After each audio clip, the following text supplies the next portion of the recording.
Sa repair.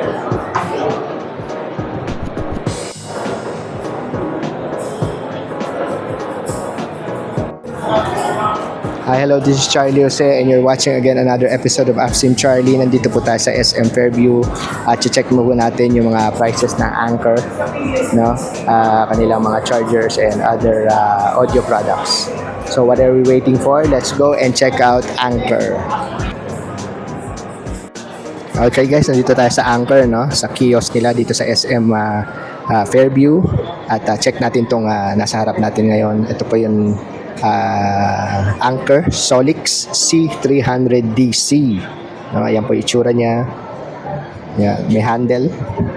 Tapos yung sa taas, kung nagtataka kayo kung ano po yun, ito po ay ilaw or mood light. Pwede mo lagay ito sa tabi nyo pag sa kama, no? Kung meron kang side table sa kama. Ayan, tapos meron siyang USB. Tapos may mga ano siya dito, Type-C na out. Mga out siya, no? So pag mo charge, pwede rin siyang may car socket, no? Ayan, car socket. Okay na po. So ang specs niya po is 288 na watts, no? 90k milliamp at saka 300 watt output. 140 watts na two-way fast charging, 7 total charging ports at saka built-in lights. So ito po yung built-in lights niya. Tapos yung 7 total, 1, 2, 3, 4, 5, 6, 7 na total charging ports. So yan, ang SRP niya po ay 14,999 at 14,990 with 3-year warranty. So yan po yung itsura niya. Yan po yung Anker Solix C300DC.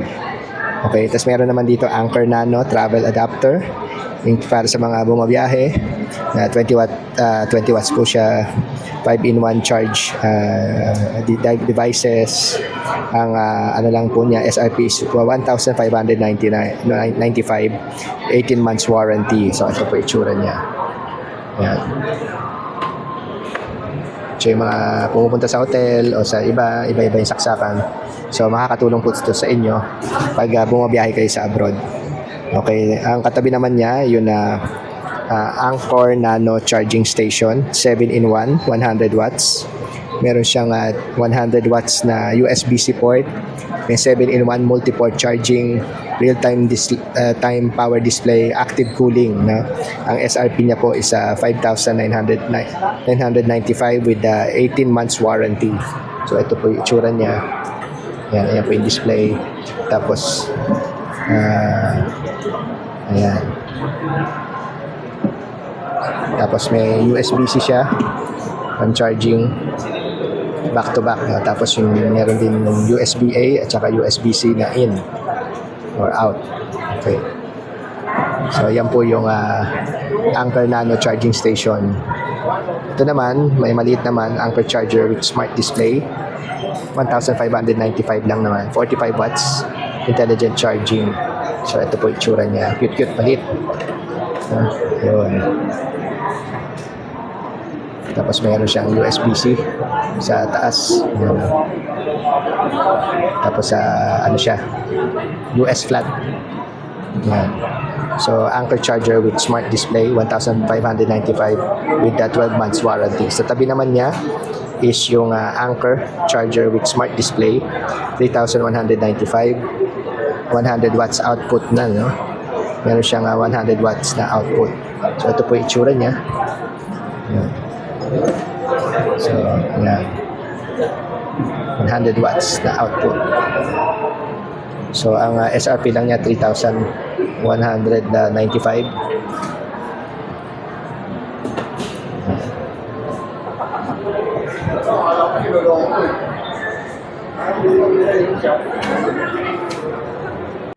Okay, sa mga hindi po nakakaalam, no, si Anker, sa kanya po yung brand na Soundcore. No, so check po natin, no. So may mga audio products siya dito. Mag-select lang tayo ng mga okay. So sa headphones, no. Meron siyang Soundcore Space One headphones.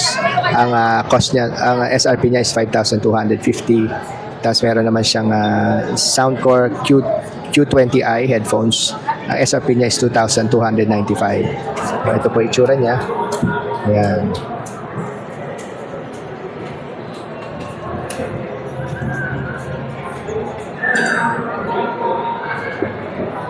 So, yan po yung Soundcore 20 Q20i. Ito naman yung Soundcore Space 1.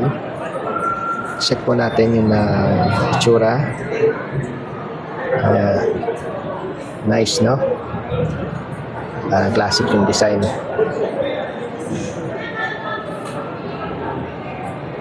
So, ito po yung Soundcore Space 1 ng 5,250. Okay, sa baba naman natin, meron silang dito, Soundcore Glow Mini speakers. 8 watts siya, omnidirectional. Ang SRP niya 2,995, 18 months na warranty. So ito po yung itsura niya, Soundcore Mini. So yung mga plus minus, yung volume, Bluetooth connection. Ayan, tapos may lights pa siya. Ito pa yung bass sa baba. So ito pa yung itsura niya. So, ayan po yung Soundcore Glow Mini. Yung katabi naman niya po yung Select 4 Go. Soundcore Select 4 Go speakers. 5 watts naman siya. Ang SRP niya 1,295 na may 18 months na warranty. Ito po itsura niya. Ang ganda. No, pambato. JBL. Ayan. So, ito po yung likod niya. Meron siyang patungan. May rubber stoppers. Ayan. Tapos may handle din siya pag nasa beach kayo o kaya sa bag mo, pwede mo rin lagay. Tapos sa tuktok niya yung power, Bluetooth, plus minus para sa volume. Pwede rin pang menu, select. Tapos mayroon play, pause. Ano ba itong USB connection?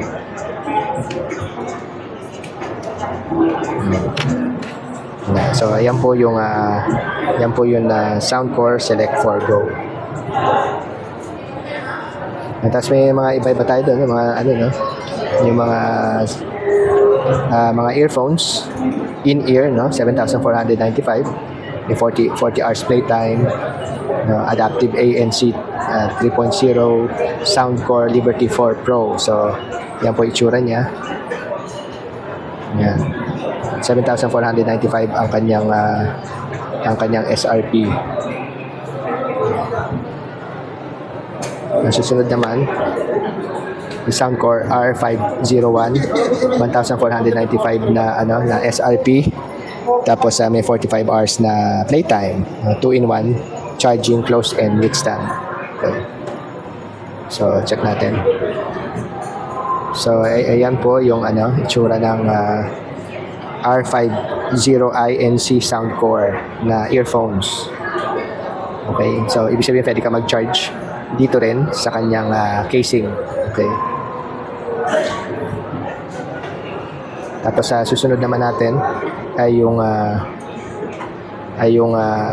susunod naman natin yung Soundcore Aerofit 2. May IP55 siya, tsaka 42 hours na playtime, open ear design, 5,895 ang SRP niya. So check natin. Ayan, yan po yung niya, open ear, open sound earphones na design niya. Hopefully makita natin. Yan. Yan po yung itsura ng yun. Ibig sabihin po, habang naglalakad kayo o nagtatrabaho kayo, naririnig nyo pa rin yung mga nasa tabi nyo. Especially yung mga nagja-jogging. Yan. Para hindi po kayo masagasaan o aware kayo sa nangyayari sa paligid nyo. Yan.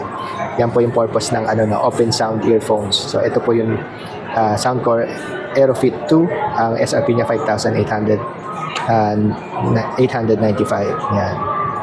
Ganda. Maganda rin casing niya. Pwede ka rin mag-charge dyan habang hindi mo ginagamit. Tapos ang last but not the least yung Soundcore V20. Meron naman siyang price na 1,695, 36 hours na battery life, and IPX5, may waterproof siya. So check natin yung unit. Ito pa yung casing niya. Yan, ito po siya. So parang open ear din siya, parang lang. So ito po yung itsura niya. Yan. So pwede mo rin i-charge to sa lalagyan niya. Yan po yung Soundcore V20i. Ang SRP niya po ay 1,695. Yan po yung lalagyan niya. Maganda naman po. May LED light dyan para ma-indicate yung power, kung may power. At meron pa pala tayo dito, no? Na Soundcore R60i NC. May 10 hours na standby o playtime with microphone at saka real-time adaptive na ANC. Ang SRP niya 1,795. Ito po yung itsura ng ng mga earphones. Yan. So basically standard design. 1,795. Nice. Pwede rin mag-charge dyan sa sa case niya. And last but not the least, ito na talaga yung Liberty 5 Soundcore na earphone. May adaptive ANC 3.0, 48 hours na charging case at 8 hours na ANC on with Dolby Audio, no? Series 7 siya. Ang SRP niya is 5,995. This slide po yan. Yan, diba? So ito po yung tsura ng yun.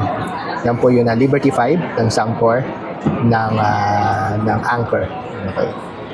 Okay, tandaan nyo po yung ang Soundcore po ay pag-aari ng Anker. Okay. So yan po yung tsura ng Liberty 5. Ito po yung dalagyan niya. Pwede rin kayo mag-charge dyan. Yan, may LED light dyan na strip. So that's the Soundcore Liberty 5. So basically that's it for today. Yan po yung Anker. Updated prices ng kanilang audio products at mga charging products dito sa SM Fairview kiosk ng Anker. Okay, Anker kiosk dito sa SM Fairview Mall dito sa Cyber Zone. No? At sa tuktok lang to ng mall. So hindi kayo mawawala. Okay. So basically that's it. Thank you very much for watching and see you on my next video. Okay, so thank you sa mga nagsasubscribe at saka thank you sa mga nagla-like. And don't forget to like and subscribe as well.